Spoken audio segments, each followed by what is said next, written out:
Oi, oi, oi, gente querida, gente boa.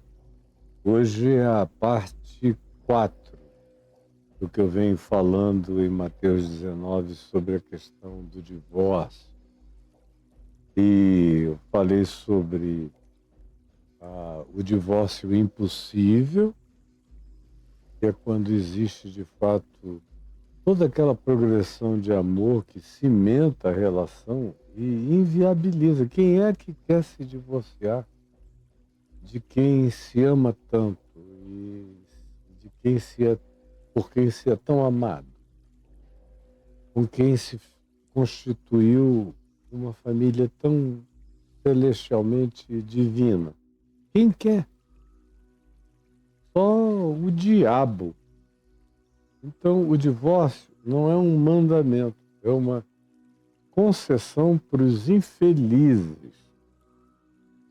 Na realidade, em havendo amor, tudo aproveitará, especialmente o casamento. Antes de qualquer coisa, em havendo amor, a primeira manifestação que fica grávida de proveito é o casamento.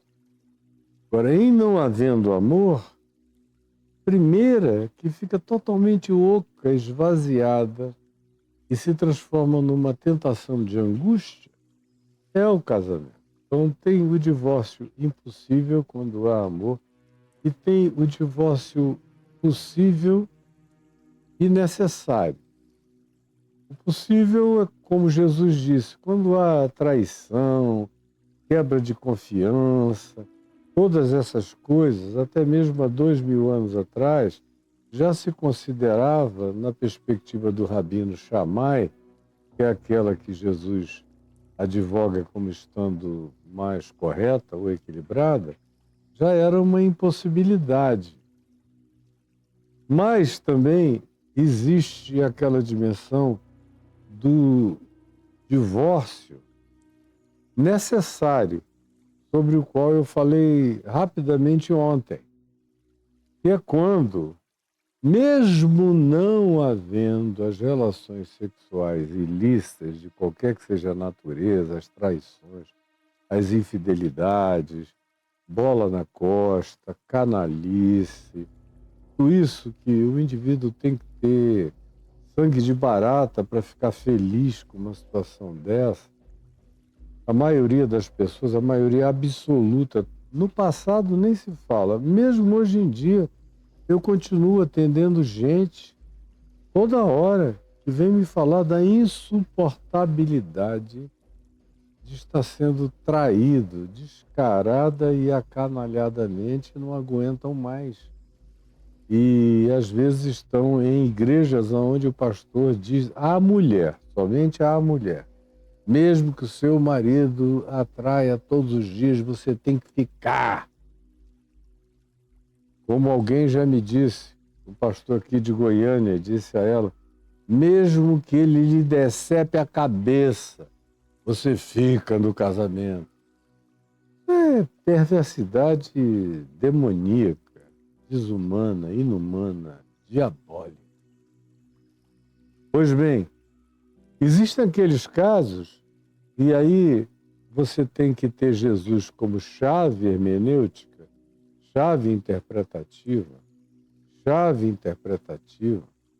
Jesus como chave interpretativa, para olhar para o todo e entender quando foi que Jesus sinalizou com o fato de que, mesmo não havendo a explicitude das relações de traição, de engano, de deslealdade, de adultério, de poligamia, de todo tipo de manifestação de swingagem unilateral e perversa, e mesmo quando às vezes um dos cônjuges, na maioria das vezes é a mulher que aceita entrar no pacote de um trisal, de um swing ou de uma suruba, na realidade ela está infeliz na maioria das vezes. Está na alma da maioria das mulheres querendo ter uma relação singular. Quem cada dia mais algumas mulheres que declaram que não estão nem aí, mas é mais da boca para fora. Na hora que o bicho pega e que elas vêm conversar comigo, eu vejo que não é assim. Uma coisa é o discurso, outra coisa é a dor do coração. Mas tem muita mulher que, para não perder o homem, o macho, o marido, o falo serviçal, topa entrar em situações com as quais elas não concordam e dentro das quais elas não se sentem bem. Aí, não muito tempo depois, aquilo explode dentro delas como um mal-estar insuportável. Aí começa o estado de agonia. Porque, de fato, Jesus disse, preste atenção, que ninguém pode servir a dois senhores. Esse é um princípio que se aplica não só a Deus e a riquezas, a Deus e a mamon, ou você é absolutamente de Deus, ou você é absolutamente de mamon, do dinheiro e das riquezas, porque ambos, Deus o eterno, é absoluto e pede de nós uma entrega absoluta. E mamon, a riqueza, o dinheiro, o poder, também é uma divindade com demandas absolutas. Ele quer teu coração todo, tua dedicação inteira, tua alma toda e tua adoração pela conquista daquilo ali. E Jesus disse, ninguém pode servir a esses dois poderes, a essas divindades, a Deus e a mamon. Agora, ninguém pode servir em igual equivalência ninguém em qualquer outra situação que demande um serviço dividido, com demandas idênticas. Não existe essa história de dupla plenitude. Dupla plenitude. Não, eu amo esta mulher e amo essa outra. Eu sou tomado por uma plenitude dupla. Mentira! Isso é só um argumento semântico e falso. Porque, na realidade, você não ama com plenitude nenhuma das duas. Uma você gosta mais disso, daquilo, da guloseima que ela oferece, da outra é um outro prato, a francesa, mais sofisticado. Você quer comer os dois, se possível, o banquete inteiro, mas você não está amando ninguém e não está sendo plenificado por ninguém, porque quando a gente é plenificado numa relação com alguém, não sobra espaço para mais nada. É plenitude. Se a plenitude está tomada pela realidade da completude. Então, se ninguém pode servir a dois senhores, ninguém pode servir também a duas senhoras. A história bíblica inteira conta isso. Sara disse a Abraão, olha, pega também a Agar, para você ter um filho com ela, e o filho vai ser meu, e a gente vai suscitar descendência. Deu certo? Não.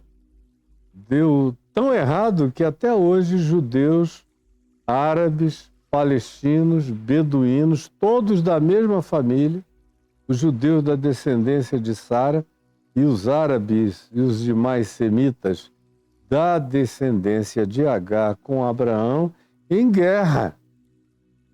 Não dá. Jacó foi a mesma coisa. Ele amava Raquel, mas não amava Lia e casou com as duas. Foi uma guerra horrorosa, uma das famílias mais horrendas da terra é aquela família dos filhos de Jacó. E a briga entre as mulheres, que inferno! Deve ter sido viver na casa de Jacó, ter sido filho de Jacó. Dando um salto longo, porque isso aí é minucioso, de geração em geração, você chega a Davi e vê a confusão que foi a tentativa de servir a 2 senhoras, 3 senhoras, 8 senhoras, 12 senhoras, e os filhos, e a guerra, e os incestos, e os fratricídios, e as mortes, e as desuniões na casa de Davi. E assim em qualquer outro lugar, nunca deu certo desde o princípio da criação do mundo. Você vai para Hollywood, todo mundo, cabeça feita, cabeça aberta, e o que é que você vê? Fulana não aguentou porque o marido estava tendo um caso com não sei quem, ou ele não aguentou porque ela deu uma saída com um colega ator, isso e aquilo. E aí os mais abertos do mundo não suportam também. Eu tenho amigos aqui, artistas, figuras famosas no Brasil inteiro, com quem eu converso, com quem eu tenho amizade há algum tempo, não suportam também. Algumas ficaram tão traumatizadas com os processos de traição que dá um trabalho enorme para você dizer, olha, o cara foi um canalha. Mas não precisa odiá-lo assim, porque isso está fazendo mal é a você. Ele necessariamente não está sentindo nada ou não está sentindo tanto. Mas você está contraindo eventualmente uma psicossomatização que pode te destruir pela via da amargura, do rancor e do ódio. Porque não dá mesmo para fazer essa conciliação. De vez em quando tem alguma filosofia que pretende instituir isso como naturalidade, mas a alma humana não é pós-moderna, a alma humana não é digital. Vai chegar uma hora que, eventualmente, quando os androides autônomos e inteligentes decidirem se casar, eles não vão aceitar esse tipo de promiscuidade nem no ambiente digital da autodeterminação deles. Eles vão aprender a desenvolver nos algoritmos deles a perspectiva de privacidade e de exclusividade e de propriedade e de encontro. É só escrever aqui e daqui a 20 anos cheque. Você não vai passar de 20 anos até essa realidade se manifestar concreta no planeta Terra todo, se demorar tanto. Eu acho que eu ainda viverei para ver. Ninguém pode servir a dois senhores. Então, quando se diz aqui o divórcio se estabelece com realidade incontestável quando existe traição, a menos que a parte traída ame tanto e saiba que é amado e que foi um deslize, não foi uma cretinice, uma canalice instituída, sem emoção, sem sentimento, sem importância à dor do outro. Mas quando se percebe que foi um resvalar dos pés, mas a pessoa ama, foi um acidente de percurso, mas a pessoa ama. E aquele que foi a parte traída, ofendida, igualmente ama.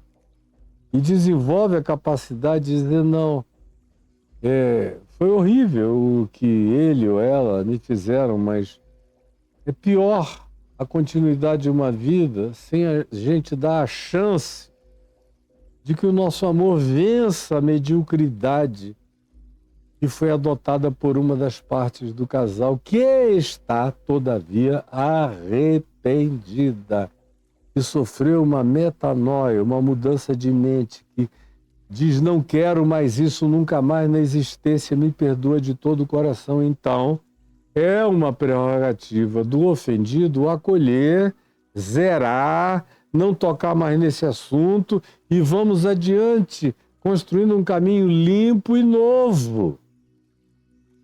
Mas nem todos estão aptos para esse tipo de postura. Tanto é que quando Jesus disse isso, o verso 10 diz, disseram-lhe os discípulos, preste atenção, estou falando de Pedro, Tiago, João, André, Bartolomeu, Tomé, a moçada inteira, os 12. Disseram-lhe os discípulos, também conhecidos como apóstolos, se essa é a condição do homem, olha como os caras eram machistas. Não é porque você está andando com Jesus há um ano e meio, todo dia com Jesus, vendo Jesus tratar homens e mulheres com igualdade, com equidade, com naturalidade, sem fazer distinção entre macho e fêmea, sem botar um como superior, o outro como inferior. Ao contrário, o trato dele com as mulheres era de um carinho, de uma ternura incomensurável em relação ao trato dele natural para com os homens. Há muito carinho dele para com os homens e tem muito homem com liberdade de exercer o seu amor fraterno e agapau e adorador na direção de Jesus, como João, que botava a cabeça no peito e descansava ali.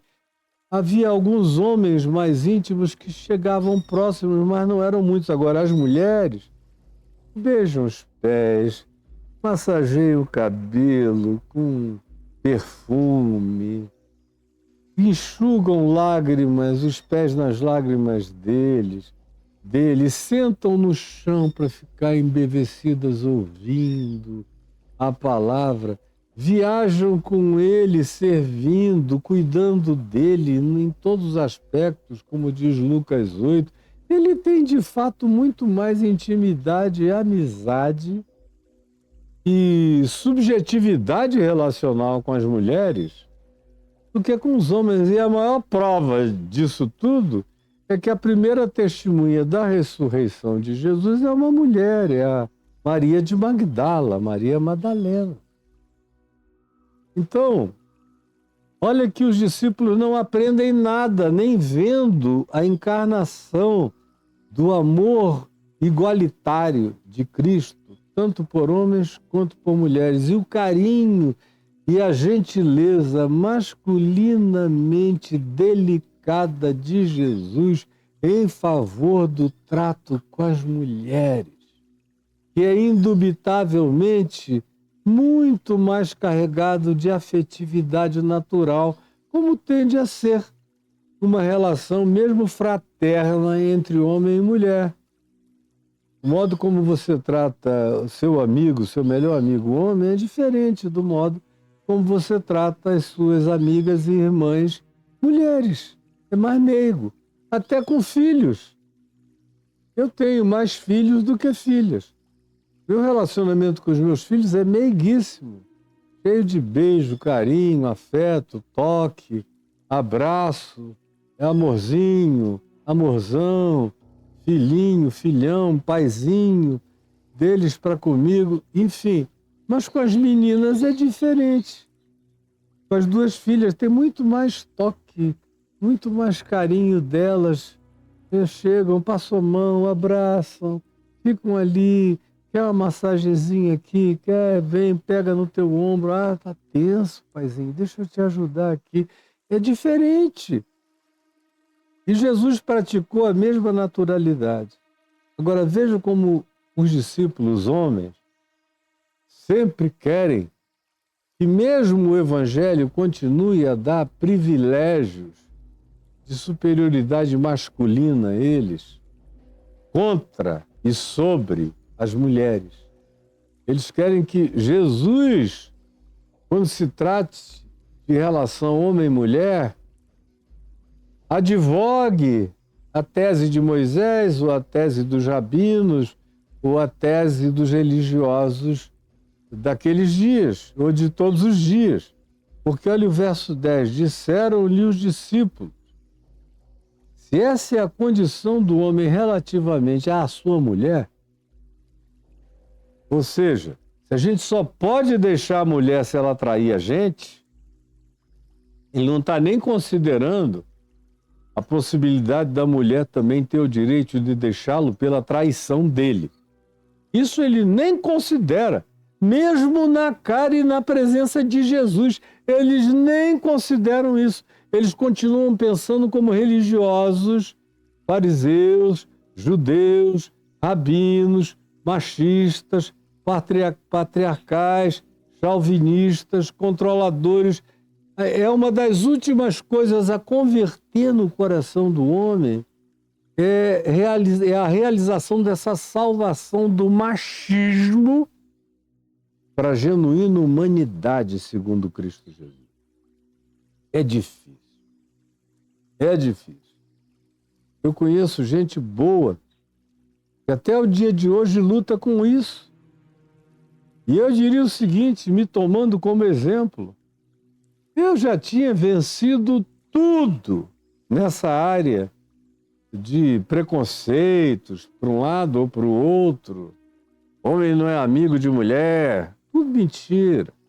Só não é homem carnal, homem cheio de luxúria, homem mal resolvido, homem que sente tesão em todas as direções, porque no tempo apropriado não esgotou esse poço. Então, vai para a relação totalmente virgem, casa-se logo por causa da religião e passa o resto da vida olhando todas as bundas, peitos, bocas e cheios de desejo e de lascívia, taradinhos, santarados religiosos. E aqui com esses discípulos de Jesus é a mesma coisa. Olha, se é assim, a condição do homem, vejam como eles excluíram a condição da mulher em relação à traição do homem. Só pensaram em si. Se essa é a condição do homem relativamente à sua mulher, Pedro era casado. Se é essa a condição, não convém casar. É melhor nem casar. O que eles estavam pensando quando eles disseram isso? É melhor viver uma vida de solteiro e de pegador, mas não fazer um vínculo formal, envolvendo as famílias, envolvendo a sociedade, envolvendo as formalidades do compromisso público e particular e privado e íntimo. É melhor não. É melhor andar solteiro por aí, viu? Gostou, dá uma pegada. Se for legal, continua. Se não for, vai embora. Essa era a perspectiva. E aí Jesus corta as asas dos caras na frase seguinte, no verso 11. Jesus, porém, lhes respondeu, os apóstolos, nem todos os homens, nem todos vocês, apóstolos, estão aptos, ouça bem essa palavra, estão aptos para receber este conceito. Vocês aqui não estão ainda. Vocês ainda são brucutus emocionais, afetivos, atrasados, retardados. As mulheres estão infinitamente mais adiante dos homens há milênios, que pela própria humilhação e fraqueza desenvolveram maturidades emocionais e sabedorias emocionais e inteligências emocionais muito mais amplas e profundas do que os machos humanos conseguiram fazer, por causa dos seus privilégios de dominação, que os tornaram brucutus perenes. Jesus lhes respondeu, nem todos aqui ou nem todos vocês estão aptos para receber este conceito, mas apenas aqueles a quem é dado. Quando ele diz aqueles a quem é dado, ele reconhece que para viver o que ele vai anunciar adiante, é preciso ter uma certa vocação. Por isso não dá para impor que uma pessoa, para servir a Deus de todo o coração, tenha que ser solteiro, celibatário, como eu vejo acontecer com os meus amigos sacerdotes, católicos. Alguns estão aptos, alguns nasceram até assexuados, ou alguns nasceram praticamente com essa pulsão de natureza sexual no nível praticamente de amortecimento total, quando não total. Para esses é fácil. Agora, Quando o cara é absolutamente normal, se sente com uma vontade enorme de servir a Deus como sacerdote, como padre, e servir ao povo, e se dedicar à paróquia. E aí é condição sine qua non que ele não case nunca, mas ele tem desejos sexuais que não foram resolvidos. Ele só acha que o desejo dele de ser pároco, sacerdote e ajudador do povo, e a condição para isso é ser ordenado de maneira sacerdotal. Por isso ele ama tanto essa possibilidade que ele aceita a loteria, é uma loteria, de que ele será ordenado e vai conseguir se segurar. E quando não existe esse chamado, essa vocação que já carrega no próprio organismo um determinado amortecimento orgânico-psíquico em relação à vontade, à luxúria, ao desejo, à atração, em qualquer que seja o nível, se não tiver esse elemento da vocação que desconstitui essa avidez conjugal na alma da pessoa, o indivíduo está se entregando a uma condição de sofrimento apenas, não está apto. Era melhor, no caso de uma igreja como a Igreja Católica, ser um leigo, casado, se realizando sexualmente, gerando filhos, servindo. Estou falando de uma instituição como a Igreja Católica, como diácono, como presbítero, mas tendo a sua família do que dizer, eu serei sacerdote. E aí não aguenta, começa a pegar as garotinhas, depois de 3, 4 anos, não se segura mais, ou tem que sair na mão todo dia, aí fica culpado, aí depois vai lá dar hóstia, distribuir o vinho, diz, meu Deus, mas eu todo dia tenho que sair na mão e me masturbar. E tem aqueles que são infinitamente mais mal resolvidos e começam a olhar para os garotinhos, porque a proibição sexual total, se ele tivesse liberdade com mulheres, eventualmente ele nem olharia para os garotinhos. Aí vão botar o cara num seminário para cuidar de crianças, ou numa escola, com aquele monte de crianças, e ele não tem acesso a mulheres, não tem acesso a nada, e fica vendo aqueles inocentes passarem para lá e para cá, como eu conheço alguns que são genuinamente pedófilos, mas conheço outros que querem apenas usar as crianças para desafogar a sua repressão sexual, mas dá no mesmo, é o mesmo crime, é o mesmo abuso, é a mesma diabolice que pode destruir a alma das pessoas, porque Jesus disse, nem todos estão aptos para dizer, eu não vou ter mulher, ou eu não vou ter homem. Nem todos estão. Eu tenho histórias do Arco da Velha sobre o que aconteceu com pessoas do ambiente, tanto freiras quanto sacerdotes homens, me contando as suas histórias, suas aventuras, suas dores, suas agonias. Mas são muitas histórias, e no curso de mais de meio século eu tenho tentado ajudar muita gente. No meio evangélico protestante, essa não é uma questão. A obrigação é ao contrário. Você não pode transar com ninguém a menos que você tenha se casado com esse alguém. E aí, conclusão, o cara chega aos 18 anos, doido para transar, a menina também, já está ali, ansiosa, mas não pode, é proibido. Então o que acontece? Eles se casam.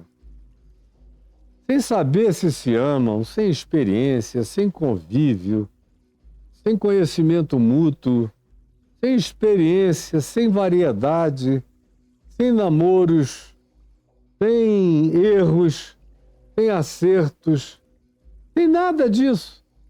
Vão como cegos, pegando na mão de um outro cego, na direção de um altar de formalidades conjugais, e diz a eles que está acontecendo na presença de Deus. É Deus mesmo que, no lugar daquele pastor, está unindo a eles. É Deus. Deus unindo sem amor. Às vezes até sem tesão de um pelo outro. Eles têm tesão indiscriminado. Poderia servir qualquer outro, mas foi aquela ou foi aquele.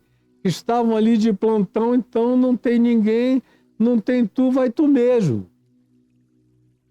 É o tal do não tendo cão, se caça com gato. Como acontece em milhões de casamentos evangélicos e protestantes. O cara vai descobrir na lua de mel. A mulher descobre que o cara é ruim de chifra pra caramba, mesmo ela não tendo sabido de nada, mas o que ela sabe da teoria sexual já diz pra ela, pelo amor de Deus, eu casei com um cara que não sabe dançar. Eu comecei a dizer há muitos anos atrás, ainda era pastor em Manaus, quando as meninas vinham me dizer, eu tenho maior medo, eu tô começando a namorar o fulano, mas eu não tenho certeza. Eu digo, escuta, minha filha, o beijo é gostoso? Aí, não beijei ainda, então nem comece. Aí depois voltava, eu não gostei do beijo, então nem continue. Porque se o beijo não é bom, o que você vai fazer em seguida? Aí outras chegavam dizendo, ele é um cara legal pra caramba, agora tem um hálito, quando ele fala mais perto, eu digo, filha, vocês vão ter que viver falando perto. Ou você vai desenvolver uma resistência olfativa para mau hálito, ou você vai sofrer o tempo todo e vai começar a falar à distância. E o sexo vai ser você virada lá para a lua para não sentir o bafômetro, que vai dar negativo aqui para você. Ou tem outras que dizem o seguinte, ele é legal, eu me sinto até bem, mas o abraço dele é muito duro. Ele nem respira quando ele me abraça, ele fica igual um ser empalhado, duro. Eu digo, escuta, ele dança?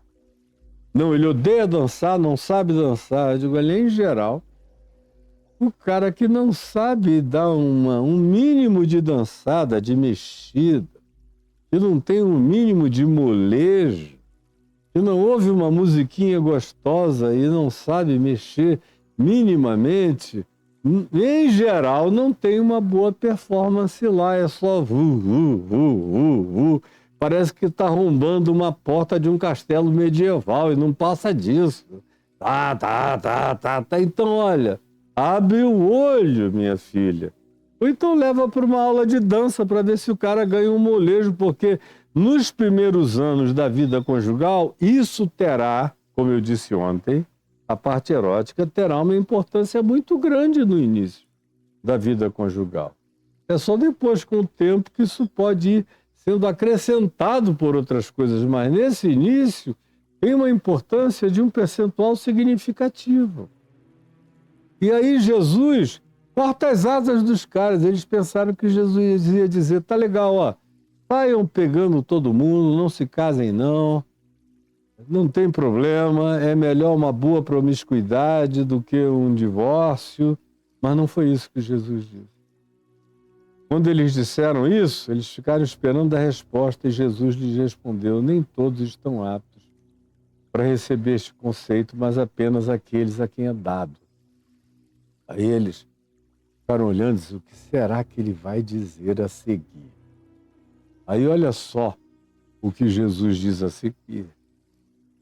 Ele vem e diz, por quê? Aí vem a explicação. A eunucos, aí ele puxou o assunto do eunuco, do cara sem sexo. Aí os discípulos, sem sexo não era disso que a gente estava falando.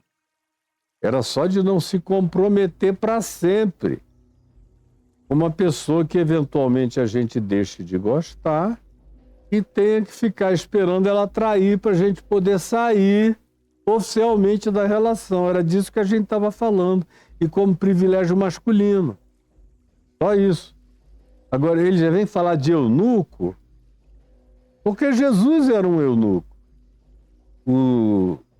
Aquele carinha do livro Código da Vinci, o Dan Brown, é um sujeito meio azarolhado, meio neurótico. Eu, quando o vi a primeira vez dando uma entrevista, falei: esse rapaz precisa de ajuda psicoterapêutica. Mesmo. Obcecado, adoecido, e eu não tenho dúvida do que eu estou falando. Tanto é que ele não foi muito longe na vida profissional dele, porque obcecado mesmo. E ele deu como certo que Jesus transava, pegava Maria Madalena como todo mundo que quer ter um pretexto sexual para poliamor, para transar com quem queira, para ter uma segunda mulher, uma terceira fora do casamento. Em geral, são os homens que advogam essa tese no meio teológico. Eles não pensam em Jesus como eunuco. Eles querem o evangelho gnóstico de Tomé, onde não está escrito porque está rasgado ali o manuscrito, mas ele supõe que dizia: Jesus beijava-lhe a boca de Maria Madalena, o que pressuporia isso já um texto escrito quase no início do 3º século. 200 e tantos anos, quase 300 anos depois de tudo. E aí era um texto encomendado, produzido pela filosofia gnóstica, que tratava a sexualidade numa das suas vertentes com essa liberalidade praticamente promíscua, por razões que não me vale a pena agora aqui filosoficamente explicar. Tinha uma filosofia por trás disso. Ou o Evangelho de Maria Madalena, que não é explícito a esse respeito, mas eles querem fazer dela a apóstola sobre todos os apóstolos e uma espécie de esposa de Jesus. Tudo isso é invenção de um tempo para cá.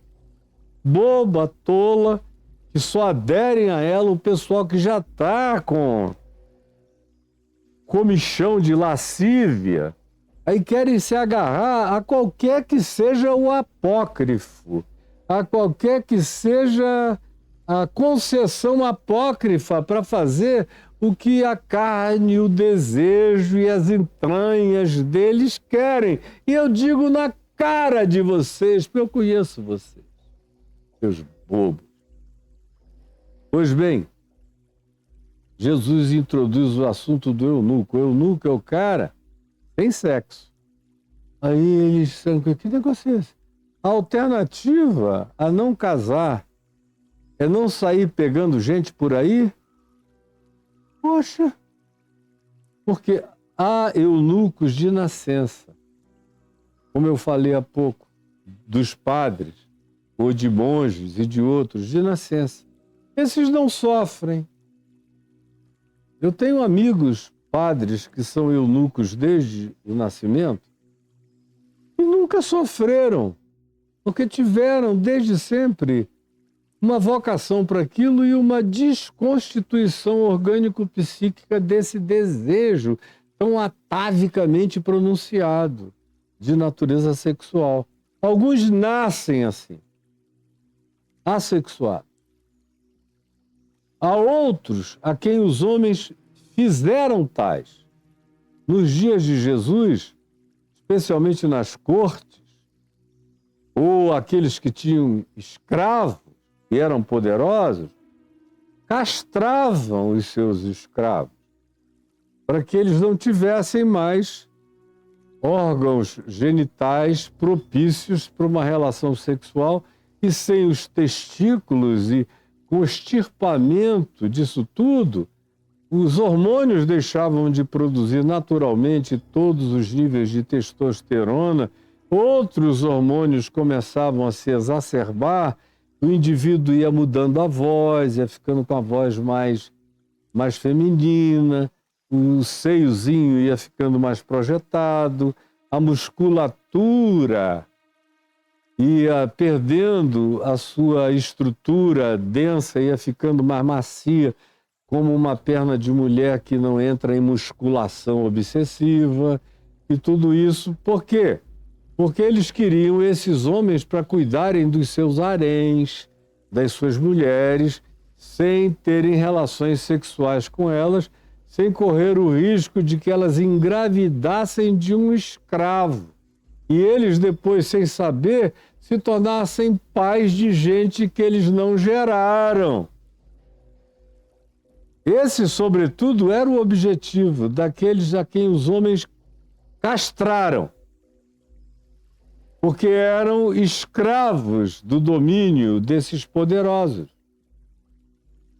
E aí ele traz uma terceira categoria, que não são esses que sofreram um trauma, porque a castração é um trauma violento, uma extirpação e com desenvolvimento de hormônios mais femininos no corpo.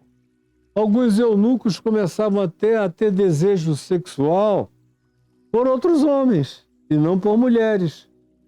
Começavam a ter atratividade por homens, porque todos os hormônios masculinos tinham sido sugados, só se tinha desenvolvido agora nele desde uma idade jovem. Isso era praticado, essa emasculação, quando ainda estavam na puberdade alguns desses escravos. Cresciam já efeminados e passavam a ter desejos efeminados, convivendo só com mulheres que só falavam em homens, eles passavam a olhar para os homens. E alguns deles se tornavam homossexuais na prática. E tem uma terceira categoria que Jesus menciona aqui, e diz: e há outros que a si mesmos se fizeram eunucos por amor ao reino de Deus. Era o caso de Jesus. Eu não estou aqui para viver 90 anos, para morrer de velho, para ter 22 filhos. Eu não estou aqui para isso. Meu casamento é com o evangelho que o meu pai me deu. O meu casamento é com a humanidade. O meu casamento é com aquilo que me foi dado realizar. E eu sou designado para a cruz, para a morte e para a ressurreição. Como foi o caso de João Batista, que também era eunuco. Como foi o caso de Paulo, que também era eunuco, por opção. Como foi o caso, muito certamente, de Daniel, o profeta, que era eunuco. Isaías não era eunuco, Jeremias não era eunuco, Ezequiel não era eunuco, Osés não era eunuco. A maioria dos profetas não eram, mas houve alguns que foram. Mas é um grupo pequeno, porque nem todos estão aptos para isso aqui. Agora, eu estou apenas mostrando a vocês que, se você não ler esse texto aqui, tendo Jesus como chave interpretativa, você pode chegar a conclusões profundamente equivocadas. E se você só lê esse contexto de relações sexuais ilícitas e associa isso às mulheres, os homens parece que sempre têm a prerrogativa da traição e as mulheres têm a obrigação do perdão. E você vê igrejas evangélicas por aí, o homem trai e o pastor passa pano, e se a mulher não quiser mais continuar, quem é expulsa, disciplinada e transformada em adúltera é ela. Até hoje, numa quantidade absurda de igrejas, na formalidade eclesiástica, na maioria das vezes, se você for conversar com o pastor e a mulher dele, essa é a designação que você receberá, a menos que você vá distraindo todo mundo, seguindo a sua vida sem compartilhar nada com ninguém. Do contrário, você vai saber o que eu estou falando e como isso continua em estado de vigência perversa até o dia de hoje. Mas aí a gente chega num ponto onde nós somos obrigados a fazer a seguinte pergunta: o que é que Jesus, de fato, na prática. Quis dizer porque foi como ele tratou os que foram infelizes conjugalmente. Porque Jesus lidou, os evangelhos apresentam Jesus lidando com gente que foi infeliz conjugalmente. Começa em João no capítulo 8, a mulher adúltera. Para ser mulher adúltera é porque ela era casada. E a infelicidade dela estava declarada. Por pouco ela não morreu, não foi apedrejada. Eventualmente, até o marido estivesse com pedra na mão para jogar nela no meio daquela turba, daquela súcia de malfeitores. E Jesus vai e diz: quem dentre vós estiver sem pecado, seja o primeiro que atire pedra na prostituta, na adúltera. Quem é aí? O homem. Olhando nos olhos, olhando nos olhos, olhando nos olhos de todos aqueles hipócritas que foram jogando as suas pedras e se retirando, ficando só Jesus e a mulher. Aí ele olha para cima, ele estava agachado, escrevendo no chão, ele olha para cima e fala com a mulher: mulher, onde estão aqueles teus acusadores? Eu acho lindo que ele está acocorado. E ele se coloca num lugar mais baixo do que a adúltera. Ele se coloca num lugar mais baixo do que a adúltera. Isso é que é amor de identificação solidária. Se coloca num lugar mais baixo que a adúltera. Estava em pé, nua, na presença de todos. Ele se vira para ela e pergunta: mulher, onde estão aqueles teus acusadores? Ninguém te condenou? Aí ela olha para ele e diz: não, Senhor, ninguém me condenou. E ele vira-se para ela e diz: nem eu, tampouco te condeno. Agora vai, não adulteres mais. Isso te mata, isso te destrói, isso acaba com você. Você não precisa disso. Você é linda, você é maravilhosa. Você é objeto do amor do meu Pai, do meu amor. Vai viver no meu amor. E não abre mais o espaço para essa diminuição da grandeza do teu ser, mediante qualquer forma de traição, de canalice ou de deslealdade. Você não merece isso contra você mesma. Vai em frente, minha filha, vai viver a tua vida. Se cuida e daqui para frente anda um caminho limpo. É o que Jesus está dizendo com vai, não peques mais. Exatamente isso que eu estou dizendo aqui a você, olhando nos olhos da mulher. Isso é usar Jesus como chave hermenêutica para entender como é que Jesus trata a mulher adúltera ou o homem adúltero.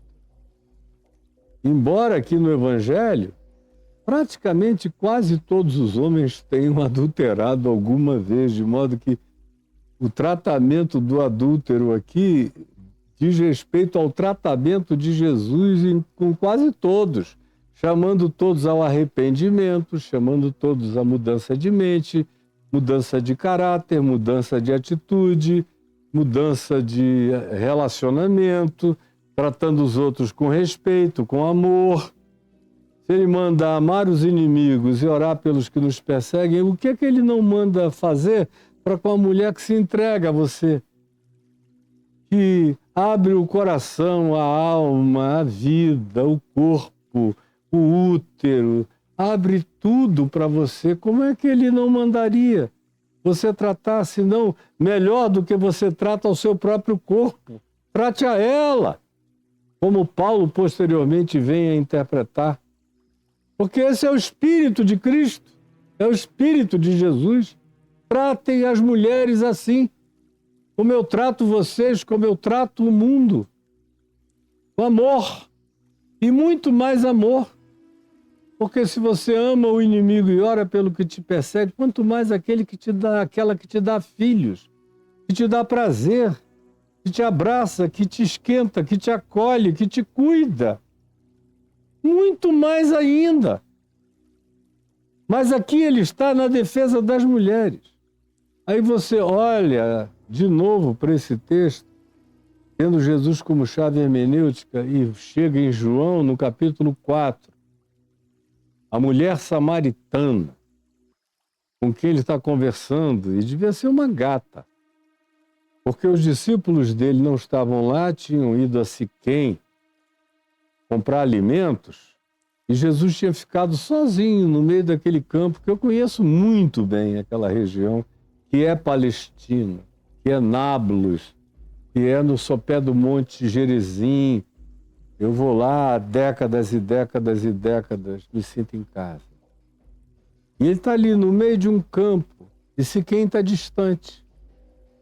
E os discípulos estão voltando enquanto ele está conversando com a mulher. E ela devia ser uma mulher tão formosa, de um porte tão interessantemente desejável, que de longe eles olharam para Jesus conversando com a mulher ao lado do poço, e o texto de João diz: por que ele está conversando com esta mulher? Não é com uma mulher, é com esta mulher, com esta gata, com essa gostosa, revelando como eram os olhos deles e projetando para Jesus maldade e malícia a partir do que existia no coração deles, apóstolos, discípulos. Por que ele está conversando com esta mulher sozinho? É um perigo ficar sozinho com uma mulher gostosa desse jeito. Pois bem, mas o diálogo que estava acontecendo ali, que eles, idioticamente, estavam pensando outra coisa, desconhecendo a lindeza, a beleza, a poesia, a graça daquele encontro maravilhoso, um dos mais belos, sublimes e divinos do Evangelho, é que tem aquele diálogo entre a água passageira e essa história de dizer que havia uma insinuação de esguicho de esperma. Tudo é bobagem. Bobagem, tolice, tolice, tolice. Jesus está falando, e se fosse para falar de esguicho, a maioria dos poços se esguicham. A maioria dos poços, por exemplo, a fonte que abasteceu Jerusalém a vida inteira, que até hoje corre lá ininterruptamente há milênio, que é a fonte de Guion, é conhecida por ser a fonte do esguicho. Não é água contínua, ela ejacula água. Como tem uma quantidade enorme de poços que funcionam do mesmo modo. Não é uma coisa chocante um poço brotar e secar, brotar e diminuir, brotar e diminuir. Aquele poço era assim. Só isso. Mas Jesus não está insinuando nada, nem a mulher está pensando que Jesus quer comê-la. Ela está ficando enternecida. E aí a conversa vai mexendo. Onde é que tu tens essa água?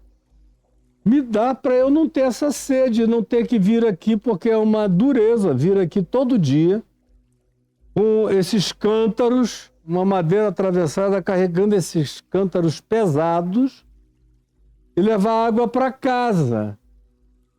Se tu tens esse milagre, me dá, porque eu estou cansada da vida e de carregar água também. Não precisa botar maldade em nada. Basta a dor da vida. Aí a conversa continua e Jesus disse: você crê em mim? Você nunca mais vai ter sede para sempre. Crer em mim. Não é se você mamar de mim, ou não, se você crer em mim, você nunca mais terá sede para sempre. Crer no que eu estou falando, no que eu estou propondo. Aí a mulher disse: eu quero dessa água. Aí Jesus diz: vai Olha só, chama teu marido e vem cá. Aí a mulher diz assim, Senhor, eu não tenho marido atualmente. Eu estou tendo um caso, uma vivência de conjugalidade, de intimidade sexual com o mesmo homem há algum tempo, mas eu já fui casada 5 vezes. 5 vezes. Na Samaria, preste atenção no que eu estou falando, na Samaria, a legislação era muito menos pesada do que a legislação de Jerusalém, de Moisés. Os samaritanos, num certo sentido, eram infinitamente mais humanos do que os judeus.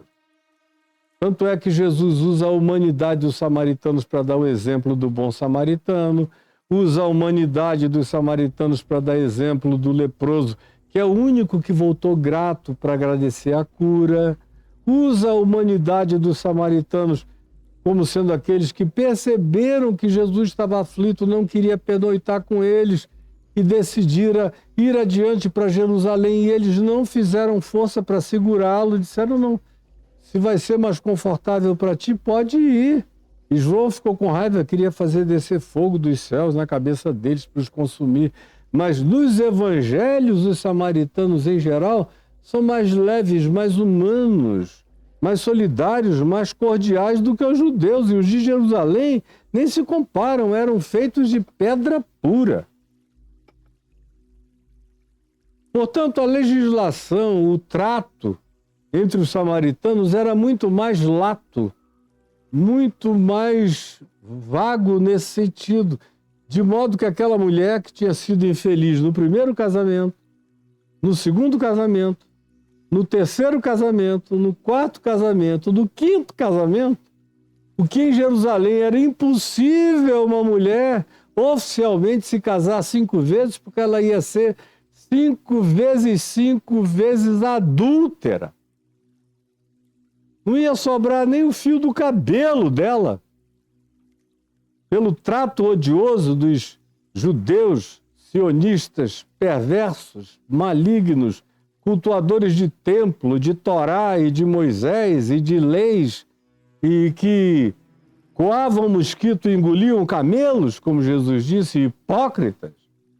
Não tinha a menor chance, mas na Samaria existia mais chance para ser humano, assim como hoje em dia, na Palestina, você tem mais chance de ser humano do que vivendo entre religiosos em Jerusalém. Deus me livre. Eu tenho muitos amigos e tenho especialmente um amigo que eu amo como um irmão na Palestina, na região de Náblus. Está lá sofrendo. E é um santo. Eu e minha mulher o amamos, a ele, a mulher dele, a família dele, a casa dele, a parentela toda. É um cara maravilhoso, de uma humanidade linda. Como eu nunca encontrei entre nenhum judeu tamanha delícia, doçura, humanidade, solidariedade e acolhimento. Na terra dos samaritanos, ele mora na terra dos samaritanos, embora ele seja um palestino e não um samaritano. Mas os samaritanos e eles vivem juntos. E a leveza é a mesma. Então, por isso, aquela mulher em Samaria já tinha casado 5 vezes. O que no conceito da religião de Jerusalém era uma impossibilidade total. E ela diz, e esse com o qual agora eu vivo, eu nem fiz oficialização, nem fraterna, nem familiar, nem social, de nenhuma natureza. A gente só está dormindo juntos, transando juntos. Aí Jesus diz, chama teu marido e vem cá. Ela diz, não tenho marido. Jesus disse, eu sei, porque 5 maridos tu já tiveste. E este que agora tu tens, do ponto de vista das formalidades, de fato não é teu marido, mas traze-o aqui. E o que é que aconteceu? Ela foi lá, entrou na cidade, conhecia todos os homens, imagina só, se só maridos ela já tinha tido 5, sendo uma gostosa samaritana, imagina outros homens. Tudo que é homem da cidade, no mínimo, a tinha desejado ou a desejava. E ela acessou aqueles aos quais ela tinha mais contato, que eram os homens da cidade. Disse: olha, eu encontrei alguém que só pode ser o profeta, provavelmente o Messias, que me disse tudo quanto eu tenho feito. Venham comigo para conhecê-lo. E levou o marido dela e os demais homens da cidade. E sabe o que aconteceu? Leia o texto de João 4. Jesus pregou ali, depois foi convidado e foi com eles para dentro da cidade de Siquém, ficou com eles mais 2 noites, 3 dias, e se hospedou muito certamente na casa da mulher com o marido dela, que não era marido formal, mas a quem Jesus chamou de teu marido. Porque o que caracteriza essa conjugalidade é esse vínculo, essa intimidade que deseja estar com o outro, independentemente de rabino, pastor, sacerdote, cartório, juiz ou qualquer coisa. Se criar essa vinculação e se compartilhar uma vida em comum, até a Constituição brasileira já reconheceu que nessa estabilidade habitam direitos semelhantes aos do casamento. E se nascerem filhos, mais ainda. Jesus estava lá na frente de tudo que é a Constituição, já tratando isso desse modo. E ficou na casa dela. Qual o pastor legalista, ou o rabino, ou o mestre da lei, ou o teólogo, cheio de moralismos, de moralidades, de santaratices, são santarados, que ficariam nessa casa do pecado consumado, da promíscua, e desse homem com essa mulher, ainda ia chamar os dois de marido e de mulher? Quem? A não ser Jesus.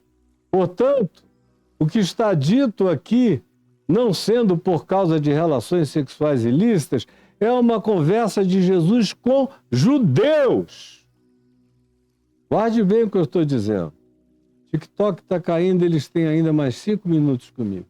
É uma conversa de Jesus com judeus, não é uma conversa de Jesus com samaritano.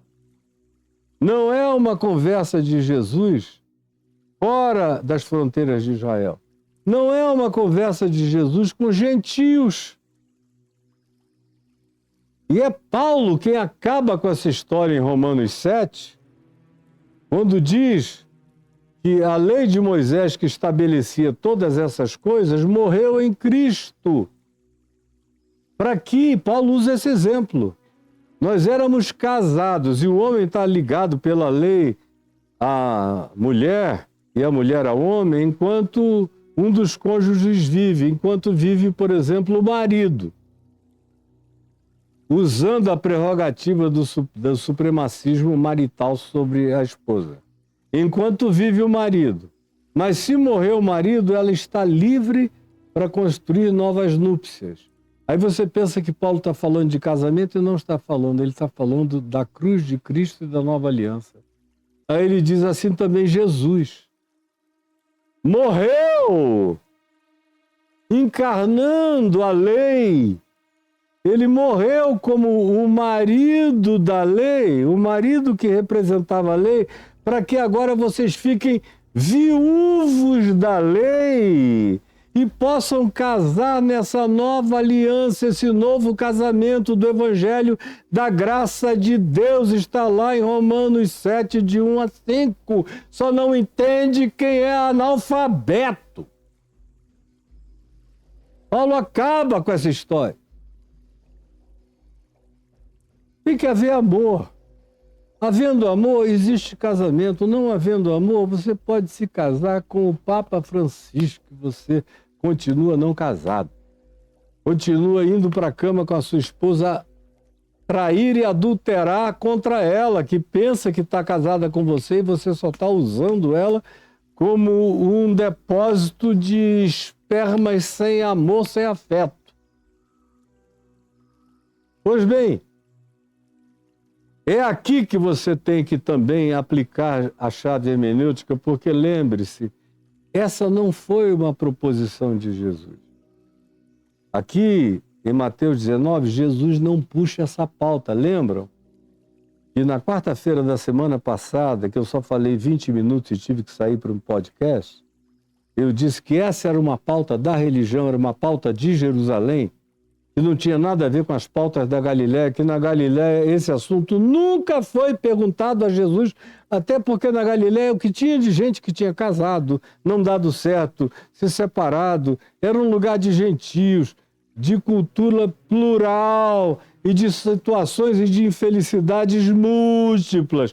Em Jerusalém é que havia essa monoliticidade fabricada pelo cimento, pelas pedras da lei de Moisés.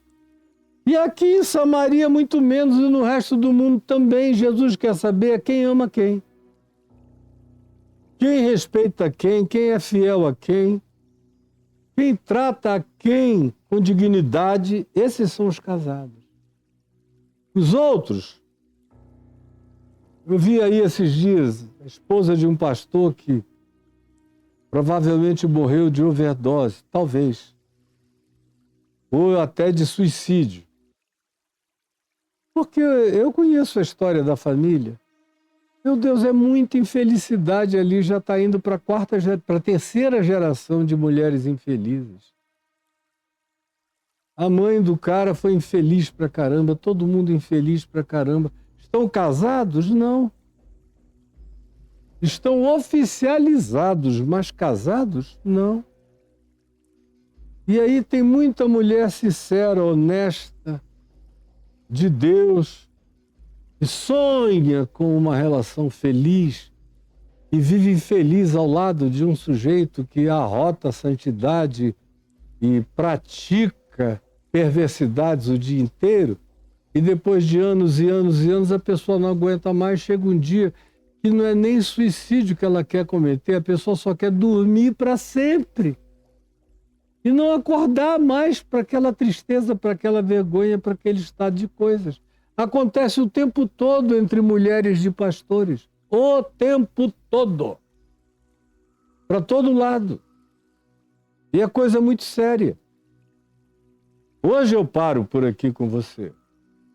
E amanhã eu continuo, porque eu quero falar sobre a desnecessidade absoluta do divórcio no dia de amanhã, para a gente concluir essa temática de Mateus 19.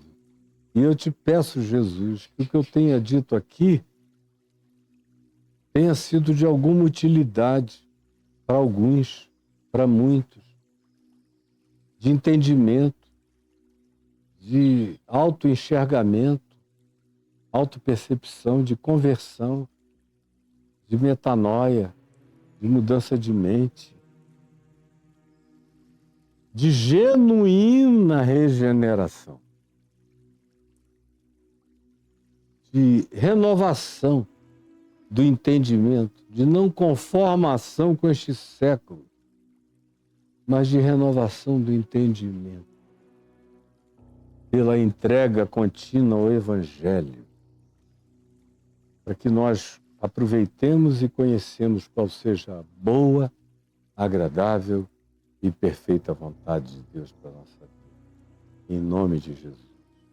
Amém e amém.